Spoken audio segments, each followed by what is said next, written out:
नमस्कार, मैं डॉक्टर दुर्गा सिंह, स्त्री एवं प्रसूति रोग विशेषज्ञ। मैं CBS mother and child health care Khajni doctor CB Singh hospital में 11 से 6 बजे तक पेशेंट देखती हूँ।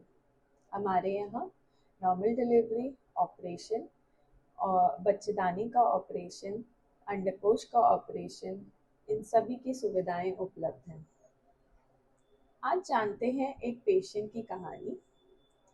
हमारे पास एक 50 साल की पेशेंट आई थी, जिनको 1 साल से बहुत ज़्यादा ब्लीडिंग होता था, खून गिरता रहता था। दवाई खाती थी, कुछ दिन ठीक रहती थी, फिर ब्लीडिंग हो जाती थी।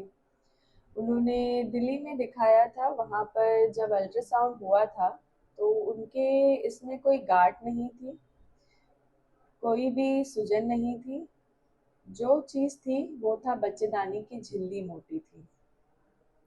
बच्चेदानी की झिल्ली यदि मोटी होती है तो सबसे पहले ज़रूरी नहीं है ऑपरेशन करना। यदि मरीज़ का महीना ख़त्म हो गया है, उसे ब्लीडिंग हो रही है, उसकी बच्चेदानी की झिल्ली मोटी है, या मरीज़ को महीना आता रहता था और उसमें भी ब्लीडिंग हो रही है और अल्ट्रासाउंड में बच्चेदानी की झिल्ली मोटी आ रही है, तो गायनी डॉक्टर्स हमेशा सबसे पहले एंडोमेट्रियल बायोप्सी या एंडोमेट्रियल सैंपलिंग कराते हैं, जिसे कहते हैं नीचे से सफाई करके थोड़ा सा टुकड़ा जांच के लिए भेजना।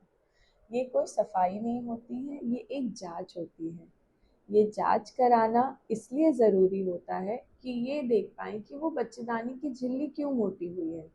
कोई हार्मोन्स के चेंज के वजह से हुई है या कोई कैंसर का खतरा है। डॉक्टर यदि आपको ये जांच कराने बोल रहा है तो वो आपके ही हित के लिए बोल रहे हैं। चलिए, ये मरीज़ तो बहुत अच्छी थी। इन्होंने दिल्ली में ही वो जांच करा कर आ गई थी और उस जांच में ये निकला था कि हाँ, बच्चेदानी की जो झिल्ली मोटी हो रही है वो हार्मोन्स के वजह से हो रही है। उनको हार्मोनल थेरेपी दी गई, फिर भी उनकी ब्लीडिंग नहीं रुकी, दवा से नहीं रुकी, तो हमने इनका ऑपरेशन किया। ऑपरेशन करके हमने बच्चेदानी निकाली और उसे जांच के लिए भेजा। अब हमारी मरीज एकदम खुश है, ठीक है। तो हर चीज़ का इलाज सिर्फ बच्चेदानी निकालना नहीं होता है। हर कभी कभी दवाइयाँ भी काम करती हैं और उससे मरीज़ ठीक हो सकता है। कुछ स्टेप्स होते हैं जो डॉक्टर फॉलो करते हैं।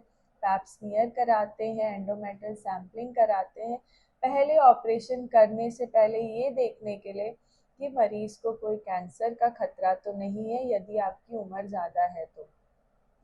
ये डॉक्टर इसलिए कराते हैं क्योंकि यदि कैंसर निकला या उसका कोई शक निकला तो सिर्फ बच्चेदानी निकालना ही इलाज नहीं होता है, उसके साथ एक्सटेंसिव सर्जरीज करनी पड़ती है।